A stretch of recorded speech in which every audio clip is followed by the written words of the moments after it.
गुजारिश करता हूं कि अडानी ग्रुप के ऊपर जो है आप लोग तफ्तीश कीजिए, उनकी ईडी का जांच की डिमांड कीजिए, सीबीआई की जांच की डिमांड कीजिए, इनकम टैक्स की जांच की डिमांड कीजिए। कहां कहां घपला हुआ वो अवाम के सामने में आना जरूरी है। इसलिए कि मैं देखता हूं जब इलेक्शन का पैसा टाइम आता है तो हजारों करोड़ रुपया पैसा जो है बर्बाद किया जाता है। हम एक ही चीज चाहते हैं कि देश में जो जमहूरियत है, लोकतंत्र है, तार किया जा रहा है, डेमोक्रेसी को खत्म किया जा रहा है। हमारे देश की जो बीजेपी पार्टी है, देश के प्रधानमंत्री है बीजेपी पार्टी करना कि देश में, और अमित शाह देश के गृह मंत्री, होम मिनिस्टर बार बार कहते हैं कि हम 50 साल तक हुकूमत करेंगे। भाई पल समान 100 बरस क्या, पल की खबर नहीं।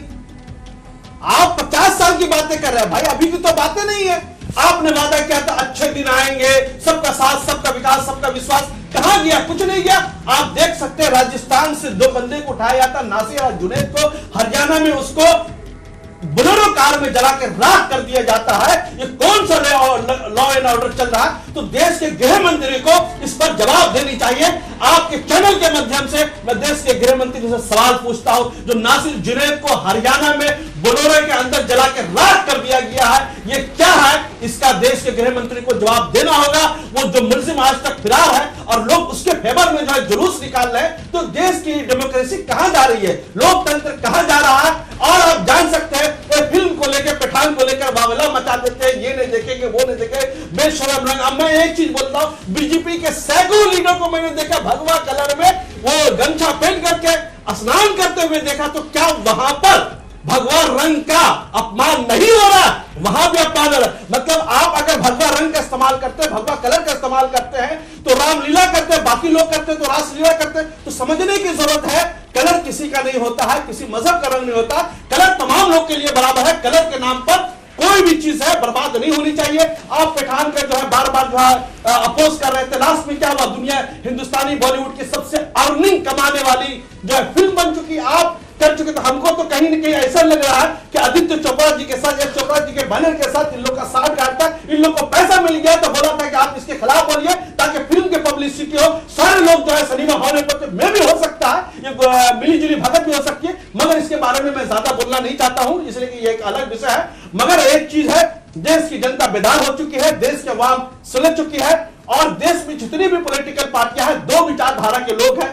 एक समझिएगा गांधी जी के मानने वाले रहते हैं, दूसरे गोडसे के मानने वाले रहते हैं। तो अपोजिशन को अपना भी नेतृत्व ठीक करना पड़ेगा। अगर वाकई में चाहते हैं कि बीजेपी गलत कर रही है, एनडीए गलत कर रहा है, ये देश के लिए, देश हित में काम नहीं कर रहा है, तो तमाम अपोजिशन को मुत्तहिद होकर के, यूनाइट होकर के, एक होकर के 2024 का इलेक्शन लड़ना होगा। इसलिए कि अगर हम लोग मुत्तहिद नहीं होंगे, तमाम पॉलिटिकल पार्टी इत्तेहाद नहीं करेगी, तो हो सकता है आप 50-60% वोट को बंदरबाट कर दिया जाए, 10% इसको, 5% उसको, और 30-35% सरकार बना ले। तो इस पर सर जोड़ के बैठने की जरूरत है, जनता को भी होशियार रहने की जरूरत है। मगर हमें लग रहा है सूरज नमदार हो चुका है। जिस तरीके से भारत जोड़ो यात्रा में राहुल गांधी को सपोर्ट मिला, हमारी ममता बनर्जी भी पूरे जो है बड़े पैमाने पे जो है बीजेपी के साथ, आरएसएस के साथ लड़ रही है, मजबूती के साथ बंगाल को भगाए हुए।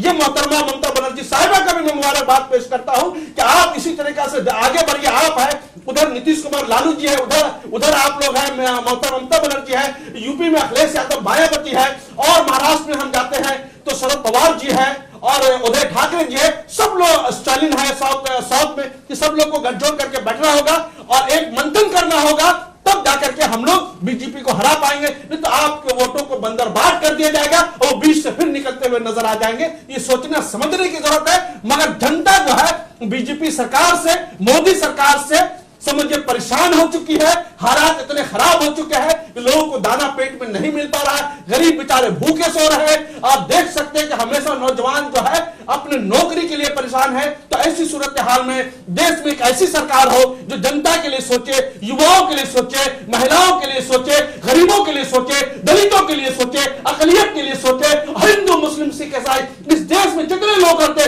सबको प्रेम भाव से रखने के बारे में सोचे। तो ऐसा भाव बने जो गांधी जी ने हमारे देश के बारे में सपना सोचा था, मौलाना आजाद जी ने सोचा था, सुभाष चंद्र बोस जी ने सोचा था, और सरदार पटेल ने सोचा था। उनके ख्वाबों का हिंदुस्तान बनाना है, ये उसी वक्त मुमकिन होगा जब हम लोग सब लोग एक साथ जोड़ करके फिर क्या पास ताकत को दिल्ली से उखाड़ फेंकेंगे। उसी तक ये देश हमारा गांधी का देश, मौलाना आजाद का देश, सुभाष चंद्र बोस जी का देश, सरदार पटेल जी का देश बनेगा। Welcome to K Mall, a premium project by Kaleen Group. K-Mall is in the heart of Kolkata's electronic, garment and lifestyle hub, Khidirpur. K-Mall, which is designed as a world-class mall, is the outcome of endless effort of our experts, combined with modern superb techniques and new age design. Book now